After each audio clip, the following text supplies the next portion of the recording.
Emprendedores.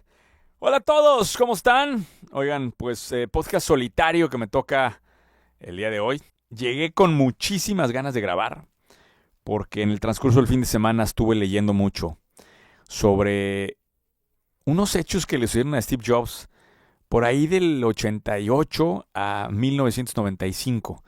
Y déjenme los llevo a esa época porque es un periodo interesantísimo en la vida de Steve Jobs. En octubre 13, el New York Times, la portada del New York Times celebra que Steven Jobs, porque en aquel momento todavía no era Steve, Steven Jobs is back. 3 años después del divorcio con Apple, presenta su nueva computadora Next. Una preciosa caja negra que iba a revolucionar para siempre la industria de la computación. Y obvio, como todo lo que sucede en la vida de Steve Jobs, lo hace con un evento impresionante en donde además toca un violinista, me parece que es, y se vuelve un espectáculo que en los medios tiene muchísimo eco, ¿no? Ese eco fue diferente para los titanes de la industria. Bill Gates en aquel momento declara que no iba a hacer software para la máquina, que le parecía irrelevante. La historia es que Steve Jobs consigue a un distribuidor importante, que en aquel momento el más importante de Estados Unidos era Businessland, y logra firmar un contrato por $150 millones de compromiso de futuras compras. Nada más vamos a poner en perspectiva esto. En aquellos años, IBM y Apple, que eran los grandes ganadores en el hardware, vendían millones de computadoras al año, ¿sí? Y obviamente, pues Steve Jobs se preparó literalmente para eso, para billones de dólares en ventas, para una cantidad brutal de unidades.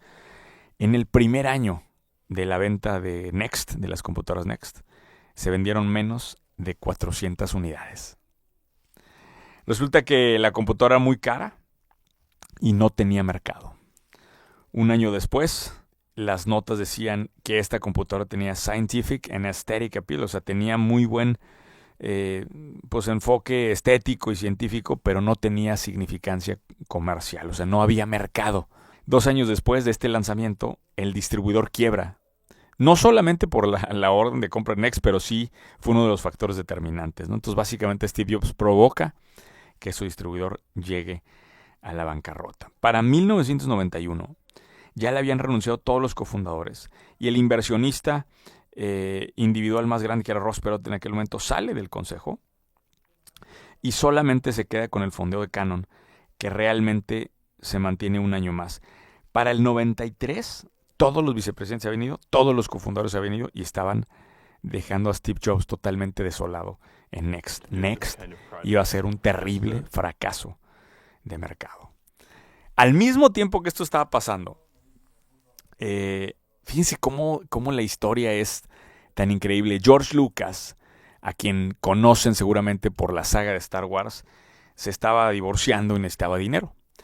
Y decidió poner a la venta Lucasfilm Computer Division. Tenía una división especial que se había encargado de arrancar con Ed Catmull para hacer animación. De hecho, esta división de Lucasfilm fue la que creó las primeras animaciones que conocemos de las sagas de Star Trek, de Star Wars, de muchas otras películas. Las primeras animaciones, el primer trabajo computacional relacionado al mundo del cine lo hicieron ahí.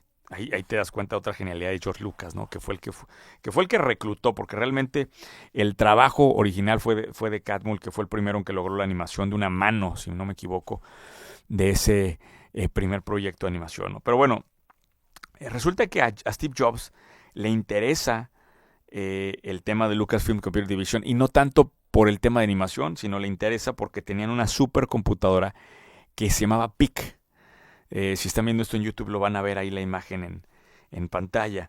Esta supercomputadora valía más de $100,000, pero aparentemente tenía un mercado B2B que se decía que era enorme. Esta computadora era para utilizar para diseño automotriz, radiología, exploración, para petróleo. O sea, parecía que iba a ser la revelación y que iba a ser el siguiente gran mercado de las computadoras, estas supercomputadoras que fueran realmente el fenómeno hacia allá. Resulta que a Steve Jobs lo rechazan la oferta porque tienen una oferta de Philips para comprar la compañía. Empiezan y negocian y llegan al punto de cierre. En el último momento, la operación con Philips se cae. No se sabe muy bien por qué, pero termina perdiéndose esa oportunidad. Y Lucas, ya presionado por vender, pues va con Steve Jobs y bueno, Steve y le pide que convenza a Ed Catmull, el que dirigía en aquel momento la división, para poder cerrar la operación. Steve Jobs obviamente logra enamorar y los convence de comprar, con lo que Steve Jobs se vuelve el principal accionista de la compañía que se renombra Pixar en ese momento. Ahora, acuérdense que en la medida en que esto va pasando, Next como división computacional iba al fracaso, ¿no? Pero pasa algo interesante. Jobs, cuando toma Pixar, dice que hay que cerrar los proyectos de animación. Estaban desarrollando una película y la cierra porque quería redirigir todos los esfuerzos de la compañía para la venta de PIC, la supercomputadora. Obviamente esto a los directores en aquel momento de Pixar no les parece, pero pues logran enfocar recursos, contratan más personal, abren una división B2B para venta de unidades y después de 2 años después habían vendido menos de 200 unidades de esta gran computadora, lo cual nuevamente hacía creer que Steve Jobs había visto una fantasía y era totalmente falso, que era el siguiente gran reto computacional, ¿no?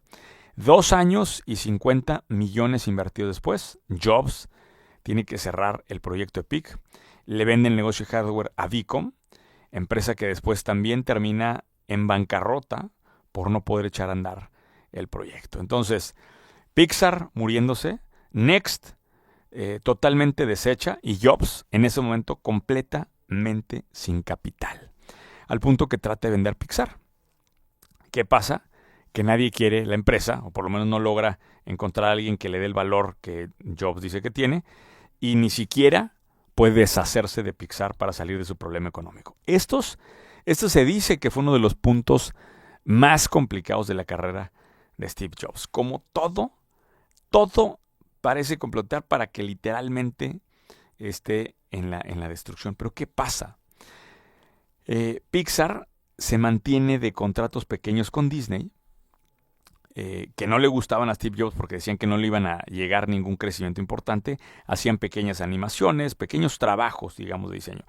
Hasta que logran firmar un acuerdo por producir de manera conjunta Pixar y Disney una película. De hecho, el contrato original fue por 3 películas completas. Y ojo, Disney trató de hacer esto sin Pixar, pero Ed Catmull le resulta fiel a la empresa y a Steve Jobs y no permite que se lo lleven a Disney, ¿no? Entonces, firman el contrato de 3 películas y aquí es en donde viene el gran cambio de suerte de Steve Jobs en 1995. ¿Por qué?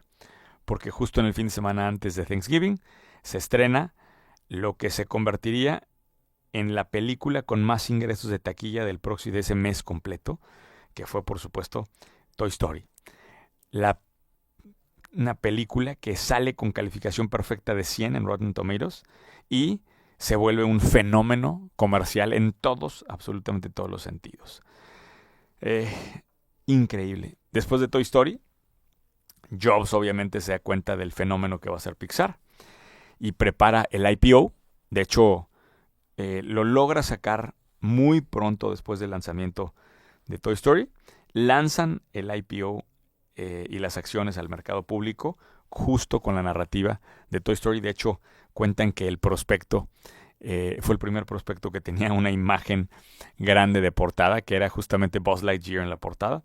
Y al lanzar las acciones resulta un éxito absoluto. Y en ese momento, con el lanzamiento del IPO, Jobs se vuelve billonario. De ahí, el resto de la historia ya la conocen, porque de ahí se catapulta a tomar nuevamente el control de Apple. Y hoy, pues creador de una de las tecnologías que yo creo que más va a cambiar la humanidad y en el cómo interactuamos, ¿no? con la red.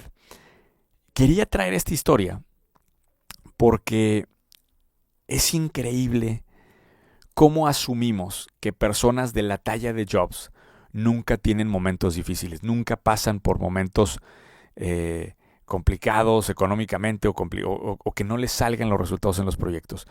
Cuando agarras tantita lupa, ni siquiera es una investigación muy profunda, simplemente te pones a investigar tantito, te das cuenta que el recorrido de todos esos años, y no estamos hablando de poco tiempo, estamos hablando de 7 años, del 88 al 95, fue fracaso tras fracaso tras fracaso para Steve Jobs. Pero ¿qué es lo que deberíamos de estar pensando?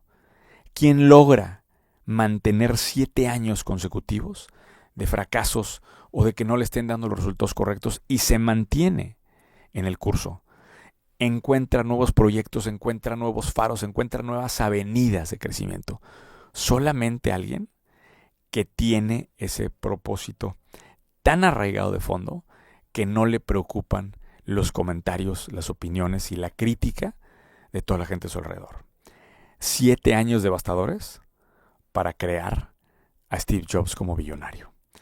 Es una gran historia para todos aquellos que están pasando un momento complicado en su carrera, un momento en donde a lo mejor un negocio no salió, a lo mejor un momento en donde tuvieron que finiquitar relaciones con algún socio, un momento en donde no se dio un producto, el lanzamiento de un producto como esperaban.